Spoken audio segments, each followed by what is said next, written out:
Hola a todos, muy buenas. Mi nombre es Dominic Agón, soy estudiante de tercero de Ciencias Políticas y estoy aquí para introducir la conferencia de hoy, titulada La Unión Europea dibuja su futuro post-crisis, de la mano de Cristina Manzano. Bueno, como sabréis, esta es una conferencia que junto a muchas otras forma parte del ciclo organizado por Campus da Cidadanía. Y bueno, de manera orientativa os diré que se conforma de una exposición de una duración aproximada de 20 minutos, seguida de una tanda de preguntas y respuestas, las cuales podréis adjuntar a través de la sección con este mismo nombre en la propia aplicación.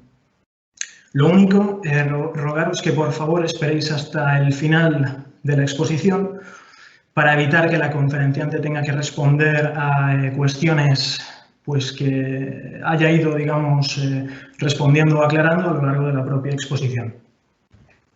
Sobre Cristina Manzano, deciros que es directora de Es Global, es además columnista del País y de El Periódico de Cataluña y coordinadora editorial de la revista Pensamiento Iberoamericano.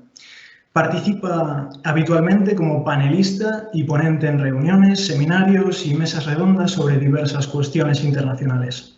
Es miembro además de diversas organizaciones nacionales e internacionales, entre ellas el Consejo Español European Council on Foreign Relations, el Consejo Científico del Real Instituto Elcano, los patronatos de la Fundación Educación para el Empleo Europa y de Alianza por la Solidaridad y la Junta Directiva del capítulo español del Club de Roma. Hecha la introducción, os dejo con la ponente, Cristina Manzano. Buenas tardes a todos y a todas. Es un placer compartir una charla y un rato con todos vosotros sobre un tema que es relevante y fundamental para todas nuestras vidas, ¿no? Como es el futuro de la Unión Europea. Antes de nada, quiero darles las gracias a la universidad por haberme invitado y a Dominic por la presentación, y os animo a dos cosas: a que compartáis vuestras dudas, comentarios, preguntas, como os acaban de decir al final de mi exposición, que espero que no sea muy larga, y también a que sigáis Es Global, que es una publicación digital de análisis de cuestiones internacionales que para todos los que estáis interesados en estas materias, pues creo que es una buena referencia, un lugar donde tratamos de acercar la realidad global en sus múltiples dimensiones a nuestra propia realidad. Así que nada, invitados estáis. Dejadme ya que me meta con lo que creo que nos espera en la Unión Europea, y a mí me gusta empezar siempre con algún tipo de imagen, y os voy a pedir que recordéis el cuento de Pedro y el lobo, ese pastor que a base de mentir y de avisar de que viene el lobo, le pilló después desprevenido. Y es inevitable recordar esa fábula cuando hablamos de la Unión Europea, porque los europeos presumimos mucho de que nos crecemos en las crisis, y realmente después de cada crisis parece que damos saltos, a veces de gigante, a veces no tanto, en la construcción de un proyecto en el que algunos creemos mucho. El problema es que de tanto creer que las crisis son las que nos hacen ir hacia adelante, algún día vamos a llegar al borde del abismo, ¿no? Y este puede ser uno de esos momentos. Si me permitís recordar un poco de historia, salimos las crisis más recientes que están ahí al lado en el tiempo, parece que hace mucho pero están ahí. Empezamos con la crisis política y constitucional, que supuso el fracaso del proyecto de Constitución Europea, porque en Francia y porque en Holanda lo rechazaron. Eso nos llevó al Tratado de Lisboa, que es el marco institucional en el que nos movemos hoy. Pero luego, muy poco después, nos enfrentamos a la crisis económica y financiera, la crisis del euro a partir de 2008. Después vino la crisis de los refugiados a partir de 2015, que todavía no hemos resuelto. Después llegó como un huracán el Brexit, y ahora tenemos esto que nos ha sobrevenido, que no hemos hecho nada aparentemente porque nos toque como nos está tocando, pero que evidentemente puede afectar seriamente al futuro. Os quiero hablar de ese futuro en tres bloques, en tres partes muy concretas. Una, ¿qué es lo que hemos hecho hasta ahora? ¿Dónde estamos? Otra, cuáles son los riesgos y las amenazas que, en mi opinión, tenemos por delante. Y una tercera, os quiero compartir un par de proyectos, de ideas que están encima de la mesa y que, en mi opinión, pueden ser fundamentales para que ese futuro post-pandemia sea más positivo que negativo. ¿Dónde estamos? Bueno, pues es algo que estamos viviendo cada día y que lo seguís, estoy segura, muy de cerca. Estamos en un momento en que hemos vuelto a clamar por la falta de solidaridad de algunos países, han vuelto a ponerse sobre la mesa las brechas entre aquellos que llamamos los frugales, ¿no? Aquellos países que presumen de austeridad económica y de rigor presupuestario, etcétera, etcétera, y otros países como Italia, como España, que ya se vieron muy golpeados durante la crisis anterior y que da la casualidad, y esto es pura coincidencia natural, ahora también. Nos hemos encontrado con eso, con un momento de choque, porque lo que muchos países esperaban, o lo que algunos países esperábamos como respuesta europea, parecía que no se daba, con el rechazo precisamente de esos países a ir hacia adelante. En una crisis que además es sanitaria y en unas competencias que precisamente no dependen de las instituciones europeas, sino que dependen de cada uno de los Estados miembros. Pero dicho eso, y es verdad que ha habido falta de respuesta aparentemente rápida, dicho eso, las instituciones y sobre todo la Comisión ha hecho un montón de cosas y muy relevantes en estas semanas, en estos meses ya que llevamos de crisis, ¿no? La Comisión, las instituciones en general, pero la Comisión sobre todo, tiene tradicionalmente un problema de comunicación. No porque no hagan serios esfuerzos para llegar a las ciudadanías europeas, sino porque compiten en ese esfuerzo con los líderes y las autoridades nacionales.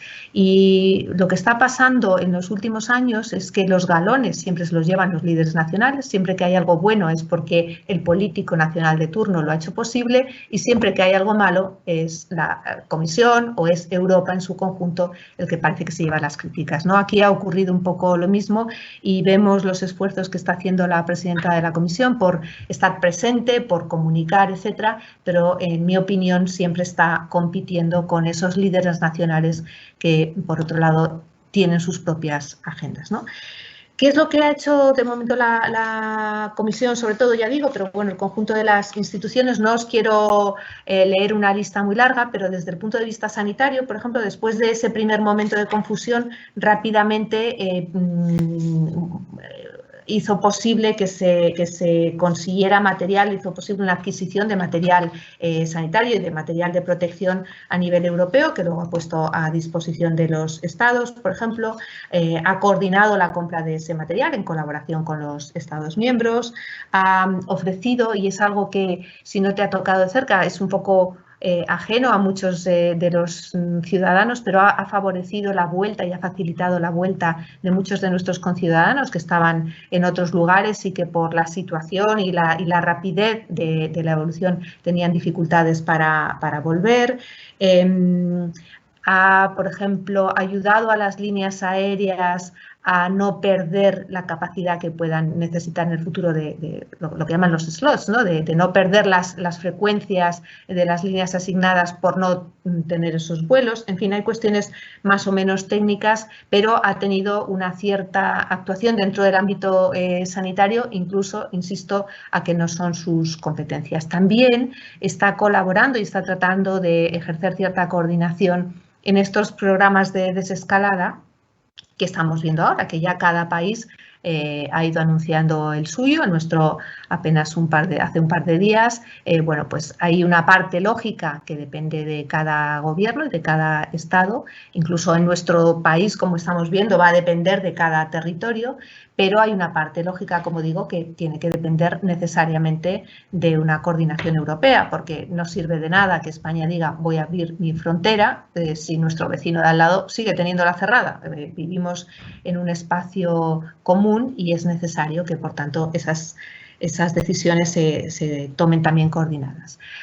Las medidas que más os habrán llegado y las que más ruido están haciendo, desde luego, son las de corte económico, porque frente al drama que supone las miles de pérdidas de vidas humanas, desgraciadamente, que esta crisis ha traído, está el desastre económico que se nos viene encima y que se prevé que se venga encima. Y paliarlo o no sí que está en la mano en buena parte de las autoridades europeas y también de las autoridades nacionales.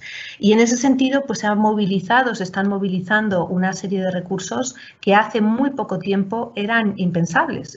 Como nos llegan como cifras frías, como nos llegan muchas veces como titulares de mecanismos de financiación que no conocemos todos los ciudadanos de primera mano, nos puede sonar algo oscuro y distante, pero realmente la movilización de fondos y de instrumentos que se están poniendo encima de la mesa son destacados. Os sonará sobre todo, por ejemplo, el SURE, la capacidad de créditos para financiar el desempleo, que va a ser una de las grandes áreas de trabajo ya en la crisis y sobre todo en la postcrisis.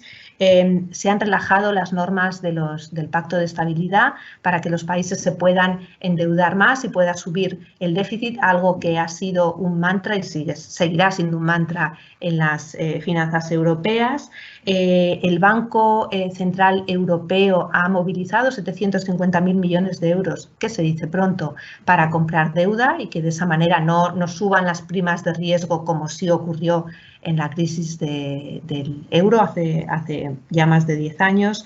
En fin, ayudas para las pymes, ayudas previstas para sectores concretos, se están haciendo planes concretos para sectores que van a salir muy perjudicados de esta crisis, que ya lo están, como por ejemplo el turismo. Eso es algo que nos toca muy de cerca en este país.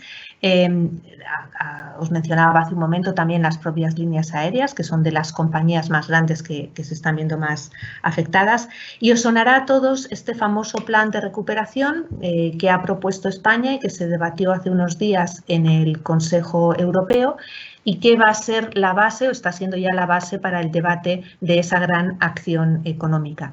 Ese plan todavía no sabemos qué forma va a tener, porque en una de estas actitudes que vienen siendo normales en el Consejo, pues se van pasando la bola de unos a otros y de una semana o 2 semanas a otra, pero bueno, la buena noticia es que decidieron seguir adelante, que decidieron estudiar cómo se podría poner en marcha ese plan de recuperación, que estamos hablando de cantidades muy significativas. Lo que se ha puesto encima de la mesa para el debate, insisto, no está decidido, es en torno a 1 billón o 1,5 billones de euros.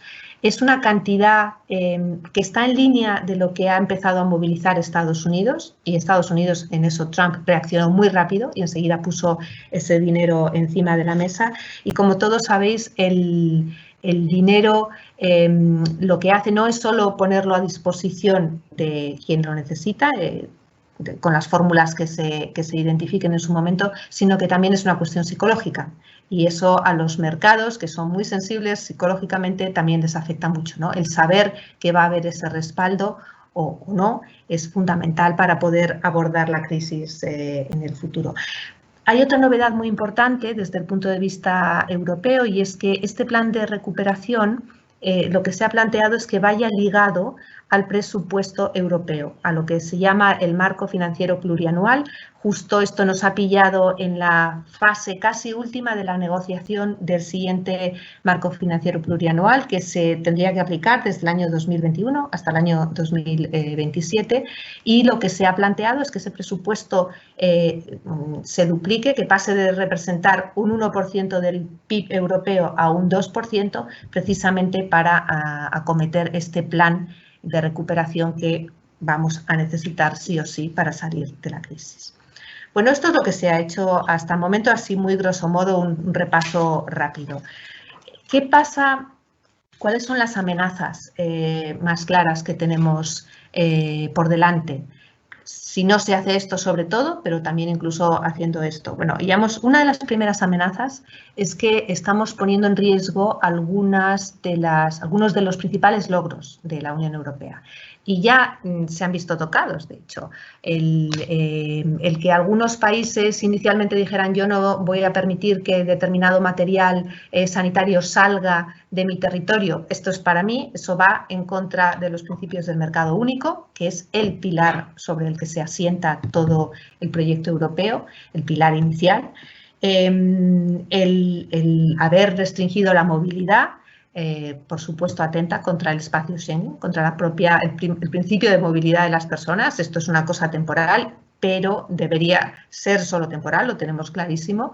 Y en algunos casos ya hemos visto cómo esto también a lo largo de los últimos años, pues se ha puesto en riesgo precisamente para luchar, por ejemplo, contra la crisis de los refugiados, con medidas que algunos consideramos equivocadas, pero ya se ha puesto también en riesgo. O sea que hay dos variables ahí fundamentales que se ven amenazadas. La principal en términos numéricos, desde luego, es esa caída del PIB previsto. Habréis visto que el Fondo Monetario ha calculado entre un 8 y un 10% de caída en Europa, en la Unión Europea, posible para este año. Hoy mismo el Banco Central Europeo, Lagarde, anunciaba que podría llegar hasta un 15%. Pero en un país como España, en donde por las características de nuestro mercado laboral, tan dependiente de algunos sectores y con unas variables tan temporales, puede llegar hasta un 20%. Que es muy fácil de decir, pero es muy difícil de asimilar después. Esto supone mucho dinero perdido, mucho esfuerzo perdido y, sobre todo, y lo que es más preocupante, muchos puestos de trabajo perdidos. Por eso, como os decía hace un momento, una de las líneas de financiación que ya se han aprobado es precisamente para acompañar a los países en financiar ese desempleo.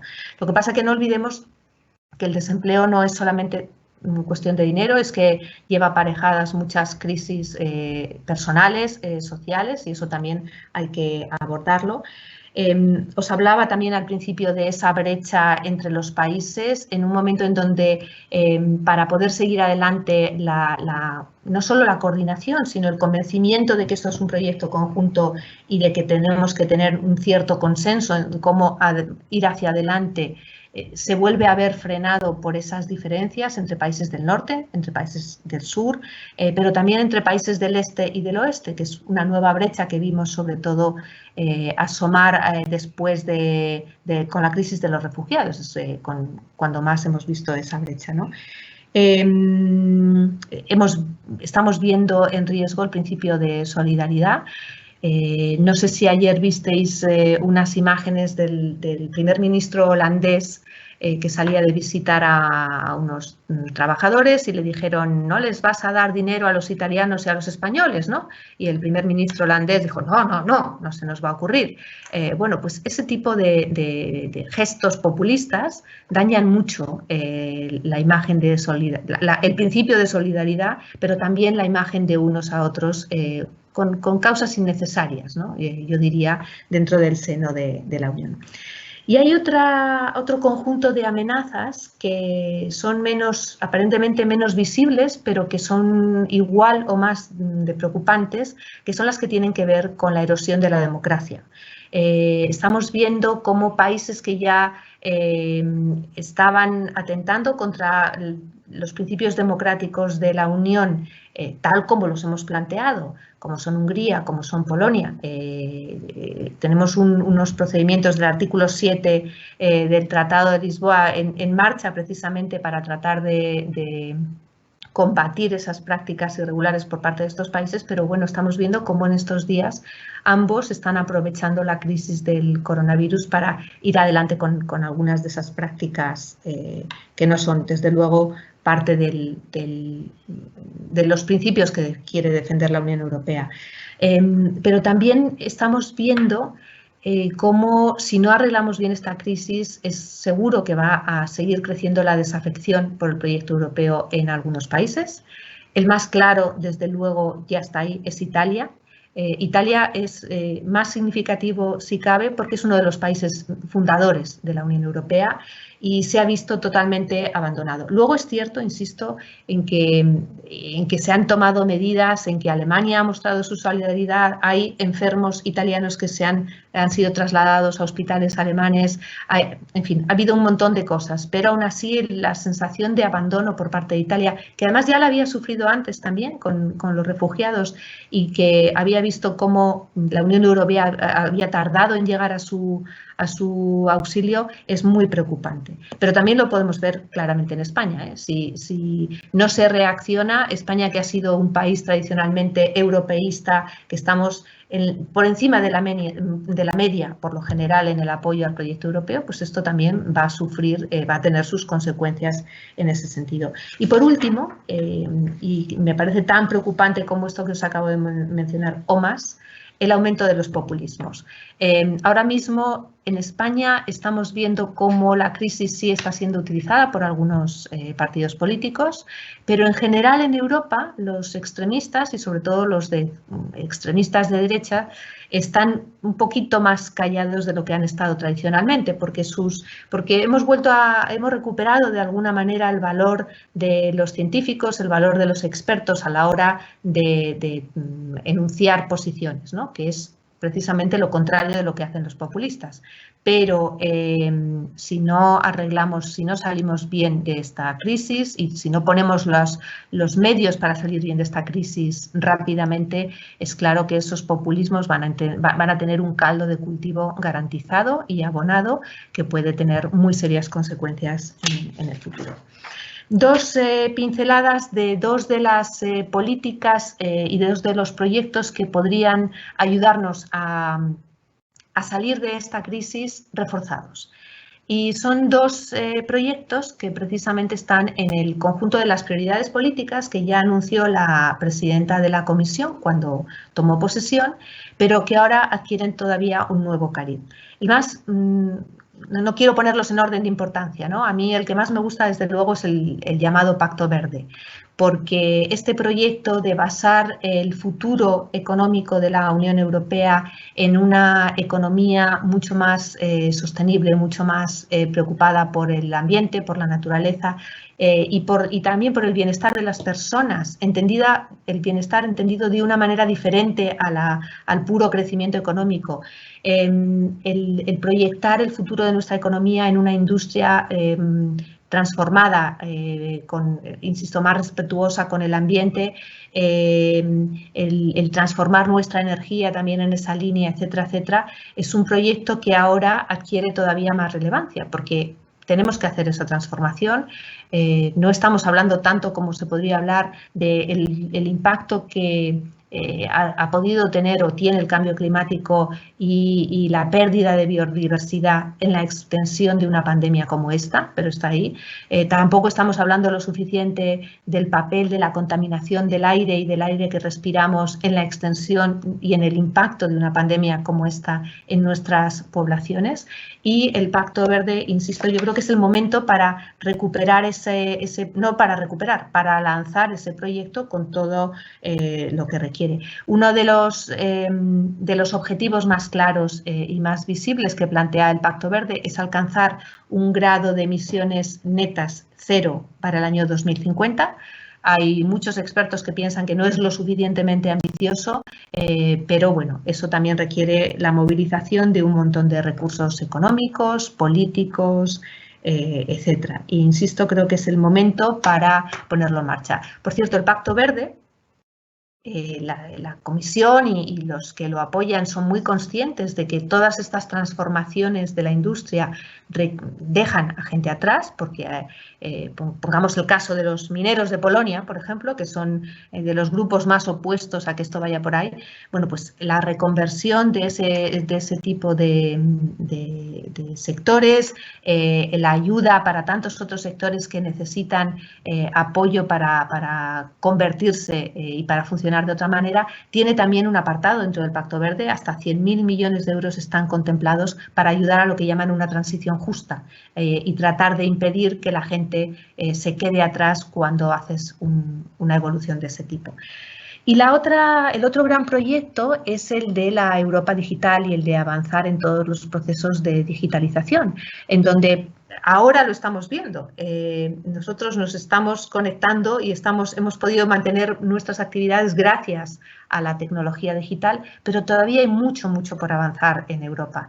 Nos quejamos habitualmente de que no tenemos grandes campeones tecnológicos. De hecho, nuestros datos ahora mismo estarán almacenados en alguna nube gestionada por algún gigante posiblemente americano. Hemos visto cómo nos está afectando la batalla geopolítica entre Estados Unidos y China con un componente tecnológico fundamental. ¿Quién va a dominar las redes del futuro? ¿Quién va a dominar el 5G? Y Europa, que llega tarde a algunos de esos procesos, todavía tiene la oportunidad de poner en marcha, también movilizando un montón de recursos económicos y políticos, tiene la oportunidad de avanzar en muchas de esas áreas. Europa, por ejemplo, es el campeón de los datos, no de los datos en sí, sino de cómo gestionar los datos de la manera más respetuosa con el individuo. Todos los temas vinculados a la privacidad, algo que hoy está sobre la mesa porque una de las herramientas que se está utilizando en muchos lugares del mundo y también estará empezando a llegar a Europa son las aplicaciones precisamente de supervisión del control de la gente que está contagiada o diagnosticada, etcétera. Bueno, pues para poder gestionar eso de una manera que coincida con nuestros valores democráticos, de respeto por los derechos, etcétera, ahí la Unión Europea tiene mucho que decir y mucho más que nuestros competidores asiáticos o estadounidenses, ¿no? Lo voy a dejar aquí y encantada de recibir preguntas si las tenéis, pero solo deciros que sí hay posibilidades de avanzar, de salir reforzados de todo esto. Hay planes, hay proyectos, necesitan movilizar recursos, pero necesitan sobre todo una voluntad política. Y eso es lo que muchas veces vemos en falta en el proyecto europeo, una voluntad política firme de ir adelante en una dirección. Hay temas que son controvertidos, somos 27 miembros y por supuesto es muy difícil que todos estemos de acuerdo en lo mismo, pero sí sería necesario concentrar los esfuerzos en algunos de estos proyectos que nos permitan vislumbrar un futuro y poner en marcha ese futuro o retomar la idea de ese futuro común sobre pilares muy concretos. Y me gustaría acabar con una frase que dijo el otro día el presidente Macron en una entrevista con el Financial Times. Macron hace unos discursos fantásticos. Luego, a la hora de llevar a cabo sus políticas, tiene problemas y tiene muchísima oposición dentro de su país, pero hace unos discursos fantásticos. Y en esta entrevista, hablando precisamente del proyecto europeo, dijo que teníamos que pensar lo impensable, imaginar lo inimaginable y que solo de esa manera podríamos avanzar en el futuro, ¿no? No nos podemos no nos puede convencer lo que ya tenemos, no nos podemos contentar con eso, sino que tenemos que pensar lo impensable para poder proyectar también el lugar que Europa quiere tener en el mundo. Aquí lo dejo.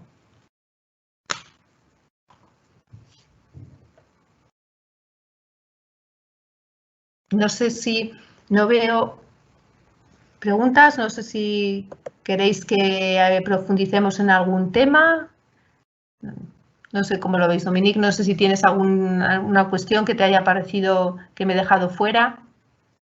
Tengo yo una pregunta, Cristina. Muy bien. ¿Tú crees que de esta crisis el proyecto europeo va a salir reforzado o será como otro golpe al proyecto? Pues sinceramente creo que todo depende de cómo lo hagamos. Como os decía, creo que tenemos la oportunidad de salir reforzados, de redefinir el lugar que queremos tener en el mundo en un momento de cambio geopolítico muy importante y de competencia geopolítica importante, pero también tenemos la oportunidad de ofrecer a nuestras ciudadanías otras formas de estar en el mundo, ¿no? Como decía, esa transformación, por ejemplo, del sistema productivo, darle un valor y un lugar a otra forma de vivir. Estamos viendo estos días con el confinamiento que hemos recuperado algunas actitudes que pensábamos totalmente perdidas, ¿no? Y unas formas de vivir que pensábamos que eran impensables a estas alturas de siglo. Si somos capaces de movilizar todo eso y de movilizar también a las ciudadanías europeas, yo creo que tenemos la oportunidad de salir reforzados. Si no lo hacemos, Esto no se cae de un día para otro, ni mucho menos. Pero sí es muy posible que el proyecto siga languideciendo, ¿no? Esa idea de esto es inamovible, esto ya es para toda la vida, lamentablemente el Brexit rompió con ella. Y si no logramos aglutinar, como dicen los americanos, mentes y corazones en torno a un proyecto, pues tendremos pocos argumentos más que recuperar esa Europa de los mercaderes, un proyecto meramente económico que sí moviliza fondos, pero poca emoción, ¿no? Y sin emoción hoy no vamos muy lejos. O sea que va a depender de las decisiones que se tomen. Yo quiero ser optimista, pero también reconozco que no es fácil. Isabel me pregunta aquí que si considero posible que el Brexit se pueda suspender o reconsiderar a la vista de las consecuencias de la pandemia del COVID-19. No, ahora mismo no. Ahora mismo es curioso porque las conversaciones han estado paradas un tiempo, ahora se retoman, pero es como que lo hemos sacado mentalmente de nuestra agenda, ¿no? Porque estamos preocupados por otras cuestiones.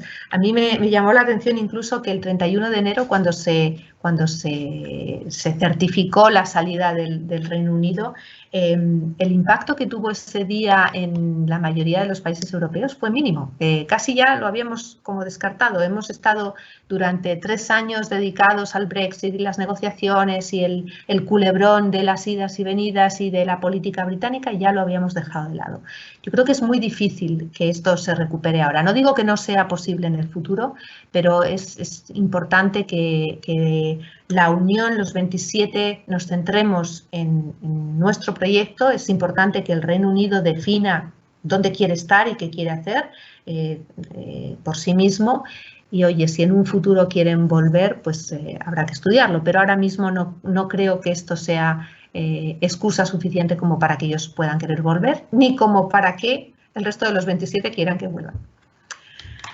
Fernando me pregunta que quién cree más en el proyecto europeo, si la Comisión y toda su estructura burocrática, la ciudadanía europea o los partidos políticos.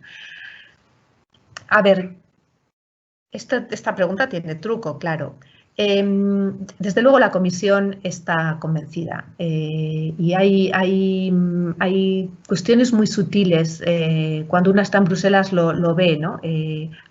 Se respira realmente otro tipo de ambiente, y a veces en España yo creo que realmente seguimos estando en la periferia, ¿no? No es lo mismo estar en Bélgica o estar en Alemania, en donde tú estás rodeado de un montón de países europeos, que nosotros que estamos realmente en el extremo de Europa, desde un punto de vista también emocional, ¿no? Insisto, sabiendo que la ciudadanía española es sigue siendo de las más europeístas. La ciudadanía europea varía y hay gente realmente convencida de esto y hay gente pues más dudosa, pero no es inamovible como hemos visto en el Reino Unido y no es inamovible como estamos viendo en tantos otros sitios. O sea que esto es como el amor, ¿no? Hay que alimentarlo cada día para que no se pierda. Los partidos políticos los hay de todo tipo. Hay partidos políticos europeístas y otros que no lo son.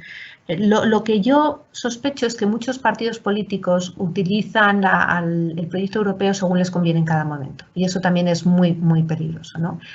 Yo pediría un esfuerzo mayor de todos los líderes políticos españoles en poner el proyecto europeo a la altura que merece en sus discursos, en no utilizar siempre Europa como chivo expiatorio, como decía antes, de lo que sale mal, y construir permanentemente. Algunos líderes lo hacen, otros no. Y si me permitís, también ligado a esta pregunta, me gustaría añadir una de las cosas que nos falta y nos hace falta imperiosamente para seguir construyendo ciudadanía europea son medios europeos. Cuando uno hace el repaso del panorama de los medios y dice quién realmente aborda mejor las cuestiones europeas, siempre salen medios, 1, anglosajones y 2, económicos, que dice mucho de lo que estamos haciendo. Y siempre están encima de la mesa el Financial Times y The Economist. Yo recomendaría, si os interesa esto, que sigáis, por ejemplo, Político, que es un medio que nació hace unos años, es un medio estadounidense, pero sacó una edición europea y realmente cubre la realidad europea de una forma amplia, amena y muy, muy inteligente. Ese sería el referente ahora mismo, pero no deja de ser un medio un poco para especialistas, ¿no? Hace falta el crear una opinión pública europea más amplia y para eso necesitaríamos que los medios hicieran un mayor esfuerzo por poner también las cuestiones europeas al mismo. No es un tema marginal de internacional y además las cuestiones europeas no son solo lo que digan la Comisión, el Parlamento o los jefes de Estado y de Gobierno cuando tienen reuniones de Consejo. No, va mucho más allá y deberíamos profundizar en esa creación. Isabel me pregunta si la Unión Europea tiene capacidad para contrarrestar la confirmación de China como primera potencia mundial. No, yo creo que no. Tampoco creo que tenga necesidad. Y me explico. Desde el punto de vista demográfico, China nos va a dar siempre 1000 vueltas, es una realidad. Desde el punto de vista económico, ellos también por capacidad demográfica y por capacidad económica han ido avanzando. Y yo soy de los que cree que en el equilibrio de poder global sí que nos estamos trasladando hacia Asia. Pero dicho esto, si la Unión Europea tiene una idea clara de dónde quiere estar, de qué principios quiere defender en el terreno global, no importa que sea la primera o la segunda, debe jugar ese papel, debe desempeñar ese papel. Y es algo de lo que tradicionalmente ha hecho dejación, por los motivos que sea, o porque no tenía el mandato, o porque le coincidió la crisis económica, o porque como ahora se ve atrapado entre dos gigantes. Yo creo que hace falta que la Unión Europea gane confianza. Tiene ya muchas herramientas para ejercer esa confianza y defienda los valores y los principios que ha defendido siempre, como son la democracia, como es el papel de la ciudadanía, como es la cooperación internacional. Seguimos siendo el primer actor de cooperación internacional. Así que, insisto, no me preocupa tanto que sea primero o segundo, pero sí que quiera ejercer su personalidad y su voz propia en ese panorama global. A ver, aquí hay otra pregunta. Si no considero más fundamental que nunca el profundizar hacia una armonización fiscal europea que, entre otras cosas, consiga neutralizar los trasvases de recaudación impositiva hacia países como Luxemburgo o Holanda. Totalmente de acuerdo. Totalmente de acuerdo. Es una de las lecciones más flagrantes de esta crisis, es que Holanda se permite darnos lecciones de austeridad y de rigor fiscal y de manejo de nuestra economía, cuando ellos tienen un régimen fiscal, ellos, Luxemburgo, Irlanda, que beneficia claramente a sus países en contra de los otros, ¿no? Entonces, sí, pero eso tiene que ver también con ir adelante con ese proyecto real de unión económica y de una unión monetaria. Es el círculo vicioso, ¿no? No podemos tener una auténtica unión económica y monetaria si no tenemos una fiscalidad común y si no tenemos un presupuesto europeo común. Y eso es también parte de hacia dónde puede ir este proyecto y, en mi opinión, debería ir este proyecto. A ver, quería saber qué posibilidades tiene la Unión Europea de descomponerse y si serán los países del norte o del sur los que partirán en este proyecto con el peso que están ganando sus populismos. Bueno, posibilidades de descomponerse sí. Que eso sea a corto o medio plazo yo no lo veo, porque no olvidemos que también hay el grado de interdependencia que tenemos ya es tan grande que es que se hace inconcebible. Lo que nos ha demostrado el Brexit es que no es imposible, pero sí es muy complicado y muy inconcebible en su conjunto. Ahora, si nos empeñamos podemos llegar a ello, claro, o sea, imperios más grandes han caído, ¿no? Así que por eso creo que es muy importante cuidarlos. Y efectivamente, los populismos están ganando peso, los populismos, como sabemos, se basan en varias cuestiones. Una es el miedo y cómo fomentan el miedo a cuestiones como el otro, como la crisis económica, incluso como lo que nos viene del clima, etcétera. Y eso se combate con buenas políticas. Yo creo que en el momento en que las políticas responden, el populismo cede necesariamente. La Unión Europea le pasa como al Gobierno en relación con las comunidades autónomas. Parece que los buenos resultados son consecuencia de lo que hace el gestor local y los malos consecuencia del gestor regulador estatal o en este caso europeo. ¿Cuál sería una estrategia ganadora para romper esa dinámica y atribuir a cada cual sus logros o sus errores? Pues esto es muy difícil, más si cabe en el ámbito europeo que en el ámbito incluso nacional, ¿no? Porque al final estamos hablando de estados-nación muy diferenciados, con muchos años de historia, muchos de ellos, otros más recientes, pero yo creo que hay dos cuestiones, la pragmática y la práctica. Como acabo de decir, si hay resultados, la gente tenderá a aglutinar y a identificar dónde está eso, si hay resultados claros, ¿no? Y luego está la parte emocional, y para que esa parte emocional y ese formar parte de la ciudadanía europea realmente se concrete, creo que tenemos que trabajar mucho más en crear una opinión pública europea, en crear partidos políticos realmente europeos. Como sabemos, en las últimas elecciones, los pocos avances que se habían dado en cuestiones como el Spitzenkandidat se fueron atrás, pero sigue estando encima de la mesa el debate sobre crear realmente partidos europeos que puedan presentarse a las elecciones del Parlamento y ser votado por todos. A lo mejor no solo ellos, sino en colaboración o compartiendo espacio con partidos nacionales, está ahí.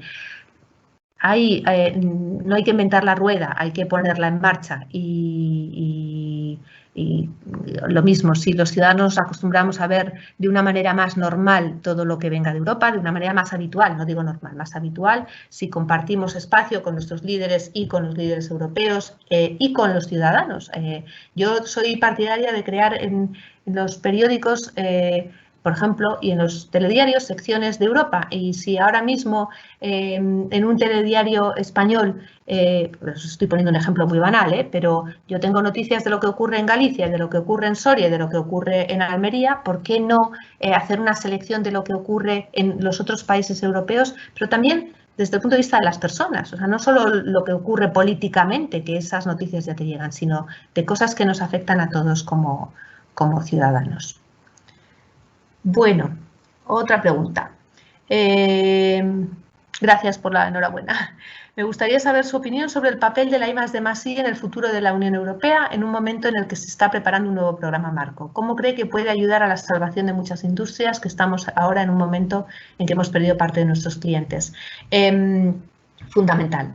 Es fundamental. La Unión Europea dedica muchos recursos a la investigación, al desarrollo y a la innovación.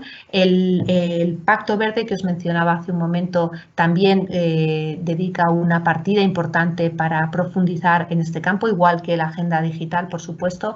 Pero está claro que la Unión Europea, con una población envejecida y menguante, nunca va a poder competir en el terreno de la economía global en mano de obra pura y dura, en manufacturas, ¿no?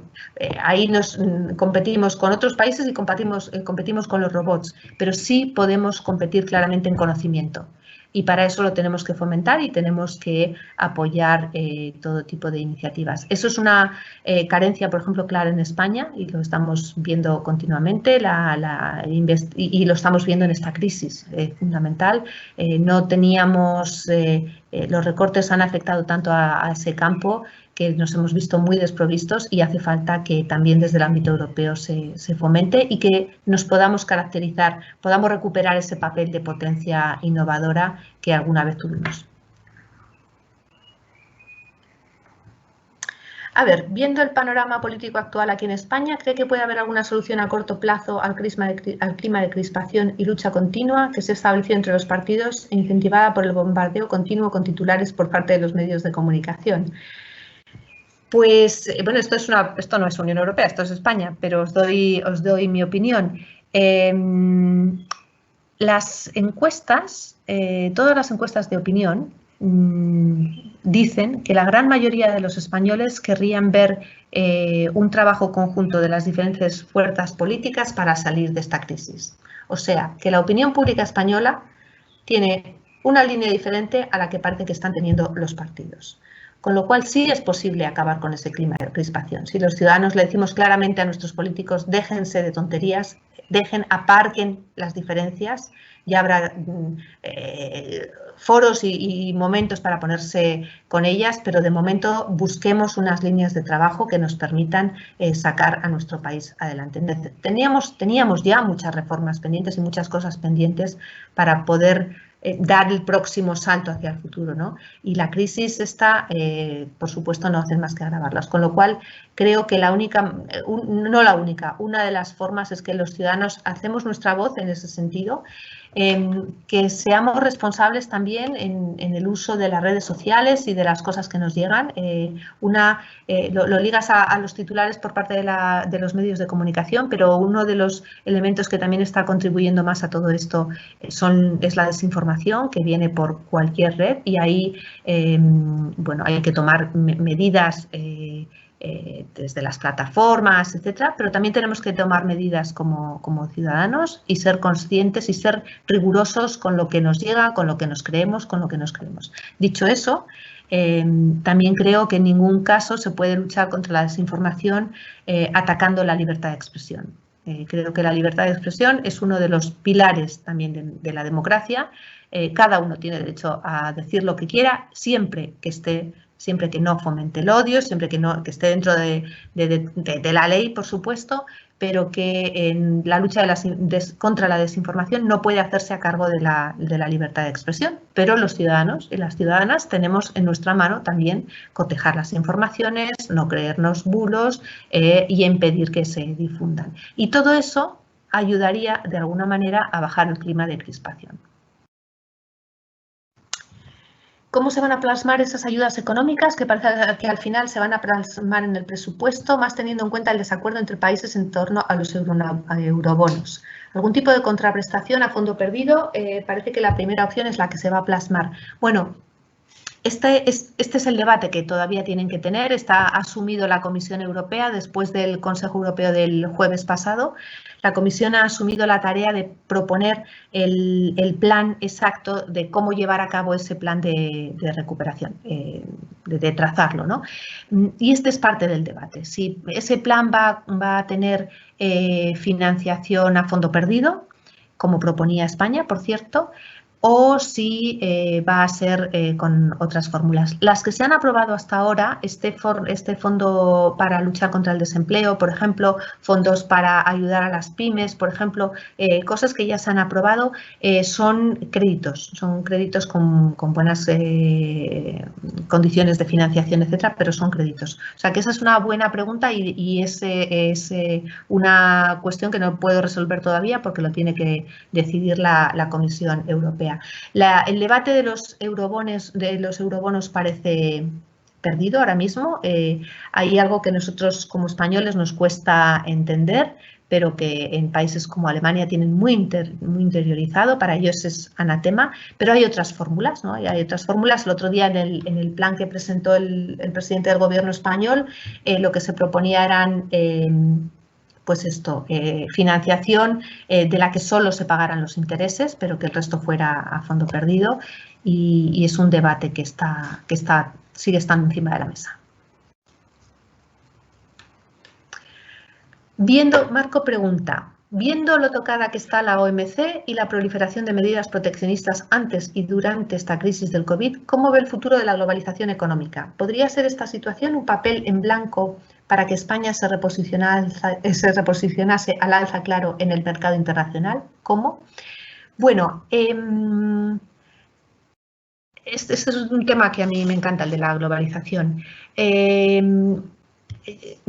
La globalización ya estaba cambiando de forma y este proceso, esta crisis, seguramente está acelerando ese cambio. La globalización ya llevaba años bajando el ritmo de intercambio de mercancías, no el ritmo, perdón.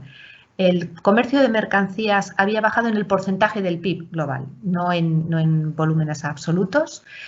pero sin embargo se había incrementado el intercambio de servicios. Lo que estamos viendo ahora, lo que la crisis ha puesto de manifiesto, es la necesidad de volver a tener cerca la producción de determinados productos estratégicos. Hasta hace muy poco no se consideraba una mascarilla un producto estratégico, pero ahora se ha puesto de manifiesto que sí que lo es. También la crisis ha puesto de manifiesto los problemas de determinadas cadenas de valor. La producción global se ha visto interrumpida porque se han frenado los flujos de intercambios, porque se han cerrado las fábricas, porque se han cerrado las fronteras, pero en algunos casos se va a retraer claramente esa extensión de las cadenas de valor. La globalización de las personas, que también es un tema que creo que es muy interesante, no ha hecho más que subir. Desde los años 50 no ha hecho más que subir el intercambio de personas que viajan por turismo, el número de personas desplazadas por conflictos, el número de personas que se han movido por migración de cualquier tipo. Esto con la crisis también, por supuesto, se ha frenado en seco. Yo creo que se recuperará.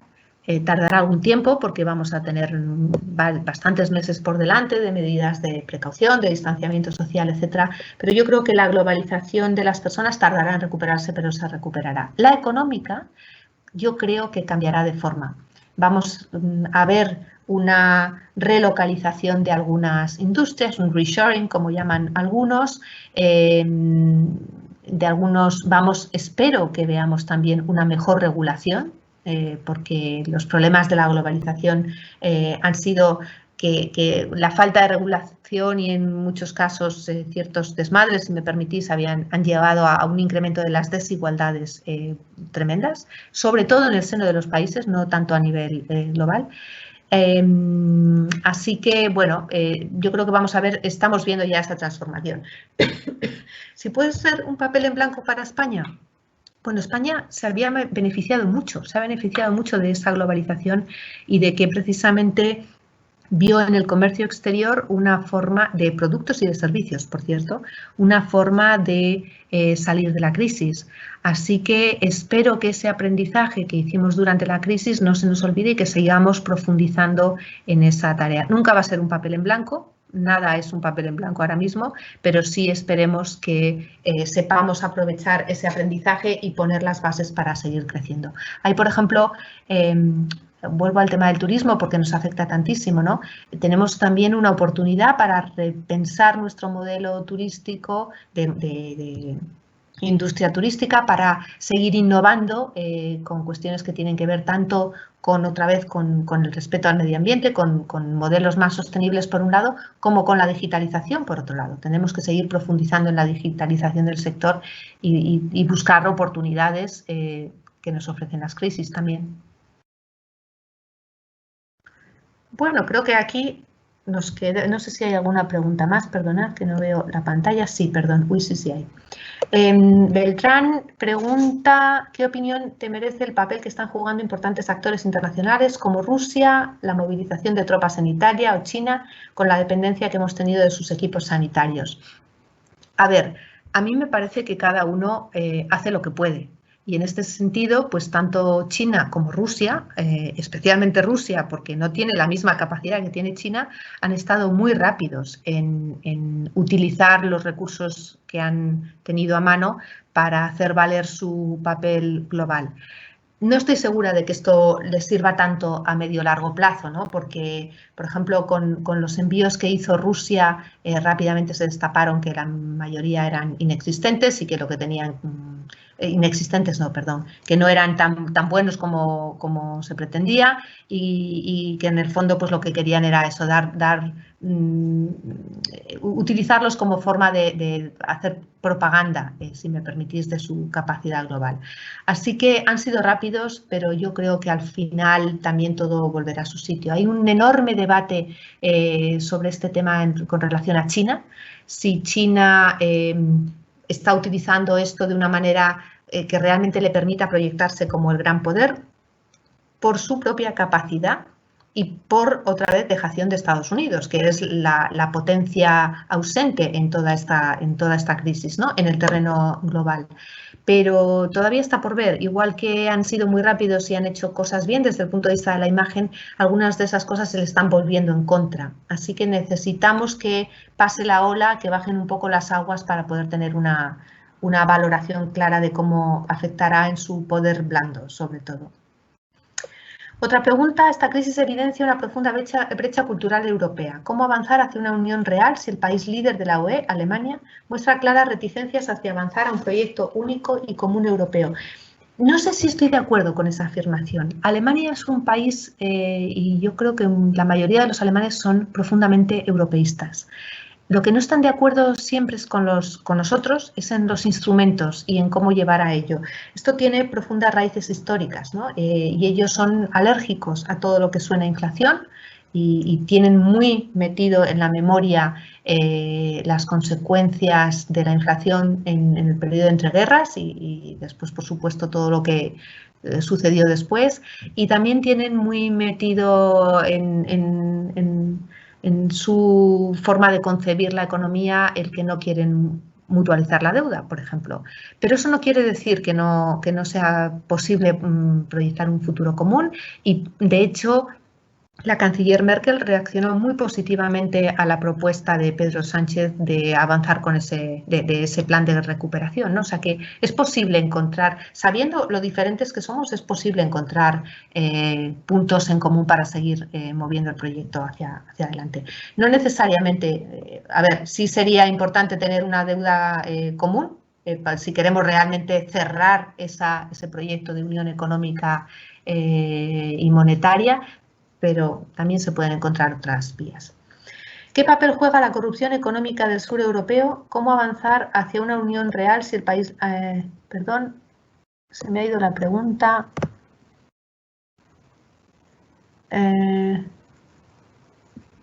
Perdonad, que es que no, se me ha ido la pregunta. Tenía aquí una pregunta sobre la corrupción, pero no la veo. No sé si se me ha ido. Si podéis volverla a mandar, porque me he quedado ahí en la corrupción, sí. Pero por lo que entendía era qué papel puede tener la corrupción en la concepción de las políticas del sur, de los países del sur. Si quiero entender bien la pregunta, es uno de los grandes desafíos. Igual que lo es el de los paraísos fiscales, hay que acabar con la economía informal. En el caso de España y de Italia es importante, casi más en el de Italia todavía, que parece que está mucho más institucionalizado, ¿no? Pero también es parte de las políticas que hay que poner encima de la mesa y contra las que hay que luchar. Y ahí no quiero ni mucho menos desmerecer el papel de los gobiernos, el papel de la propia Unión Europea, pero también creo que los ciudadanos tenemos mucho que ver, ¿no? Y la corrupción empieza por cada uno de nosotros y en casa y en esos pequeños IVAs que no declaras y en esas pequeñas cosas que hacemos, ¿no? Pero es un problema de gran escala, indudablemente para varios países. No soy capaz de ver más preguntas. Ahora sí, perdón. ¿Cómo vería que la Unión Europea... Es que, a ver, perdonadme que es que se me ha quedado bloqueado el carro, no soy capaz de bajarlo, el lateral, y entonces se me quedan ahí atascadas las preguntas. Cristina, si quieres te las leemos nosotros. Pues si no os importa, porque ahora me aparecen, pero luego no sé por qué no me permite bajar más. Iñaki pregunta cuáles serán las consecuencias de esta crisis en términos de cohesión. ¿Existe una política específica sobre cohesión? ¿Cuál será su papel y por dónde cree que debería ir su diseño, el cual precisamente se estaba abordando en el inicio de esta crisis? Pues ahí estamos, ¿no? Todo esto que estamos hablando tiene mucho que ver con el concepto de cohesión. Una de las grandes herramientas que ha tenido la Unión Europea hasta ahora son los fondos de cohesión y de eso nos hemos beneficiado todos los que nos hemos incorporado después y que llegábamos en condiciones peores. El problema es que la convergencia cada vez está siendo más difícil. El problema es que la brecha no se ha cerrado tan rápidamente como hubiéramos querido en algunos países, ¿no? En algunos países del sur, pero también del este. Y ahí hay casos de todo tipo. Hay un país como Polonia que no ha dejado de crecer desde la incorporación a la Unión Europea y que está además siendo capaz de mover a toda su sociedad en esa línea con políticas que no comparto, pero la realidad es que sí que se está traduciendo y otros países todavía están muy rezagados. O sea que sigue estando encima de la mesa, sigue formando parte de los proyectos de la Comisión, pero todo depende ahora mismo de los presupuestos que, como decíamos antes, están siendo discutidos. Todavía no están aprobados. Y ya la última pregunta que tenemos, en la que, por cierto, te dan la enhorabuena por la conferencia, preguntan cuál sería tu opinión sobre, o cómo verías que la Unión Europea impulsara en todos los Estados miembros una renta básica o una renta mínima universal. Esta es una pregunta que tiene también mucho truco, porque sobre el papel, yo creo que no, sobre el papel todos diríamos sí, ¿por qué no? Sobre la realidad es que ahora mismo son políticas que pueden servir para financiar esta crisis, pero son insostenibles en el largo plazo, tal como están diseñadas las finanzas públicas, ¿no? He visto muchos, es un tema el de la renta básica universal que me parece muy interesante y que tiene sus pros y sus contras, y la realidad es que tampoco tenemos una evidencia clara de los resultados. Los países que han hecho experimentos a mayor escala, algunos de los nórdicos, a gran escala nacional no se han hecho experimentos todavía, se han hecho experimentos locales que han funcionado relativamente bien. Se han hecho experimentos con grupos, determinados grupos sociales, y no están claros todavía los resultados, con las dudas que genera en cuanto a realmente incentivar o ganar confianza o incentivar actividades, etcétera, etcétera, ¿no? Entonces, desde el punto de vista técnico, social, desde el punto de vista conceptual me parece una idea estupenda. Desde el punto de vista social todavía no tenemos pruebas para saber realmente los resultados que tendrían, y desde el punto de vista económico es algo muy difícil de mantener. Otra cosa, como decía, es lo que se ha planteado en España, el ofrecer una ayuda sobre todo para aquellas personas que lo necesitan. Sinceramente, yo creo que ahí sí que habría que discriminar porque esta renta tiene un sentido, y a nivel europeo me parece estupendo que exista el debate, pero no sé si van a existir fondos suficientes. Me parece más importante el conseguir fondos para quienes realmente lo necesitan. Por eso el término universal es lo que puede ser conflictivo aquí, ¿no? Pero desde luego entra dentro de ese tipo de políticas que creo que merece la pena seguir explorando. Porque, como decía antes, la desigualdad es uno de los mayores problemas que tenemos ahora mismo, y todo lo que contribuya a tratar de disminuirla será positivo, por lo menos estudiarlo, ¿no?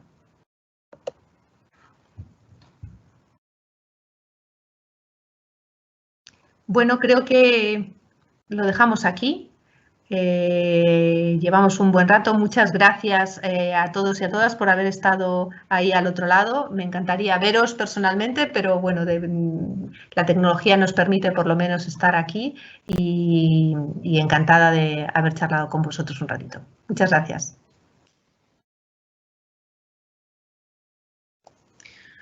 Bueno, pues agradecer sinceramente a la conferenciante Cristina Manzano por una extraordinaria exposición, muy interesante, no solo la propia exposición, sino la tanda de respuestas. Realmente ha arrojado, considero, luz sobre un tema que bueno, puede ser un poco caótico, un poco oscuro para la mayoría de nosotros. Lo dicho, agradecer sinceramente. Y bueno, por supuesto a todos vosotros los que nos habéis acompañado y habéis participado con las preguntas, muy interesantes también, que bueno, que de alguna manera también hacéis posible eventos como este, ¿no? Y por supuesto, no podría ser de otra manera, agradecer los esfuerzos de Campus de la Ciudadanía, además del Vicerrectorado de Investigación e Innovación, por hacerlo posible. Creo que me falta introduciros la siguiente ponencia, que se titula Derecho Público y COVID-19, la salud de los derechos, por Alba Nogueira, del Departamento de Derecho Público y Teoría del Estado. Será el próximo lunes 4 de mayo, el próximo lunes, y nada, aconsejaros encarecidamente que os dejéis caer por aquí, porque estoy seguro que no os va a decepcionar. Bueno, ya habéis visto el nivel, no tengo mucho más que añadir. Y lo dicho, un fuerte abrazo, un saludo y hasta la próxima.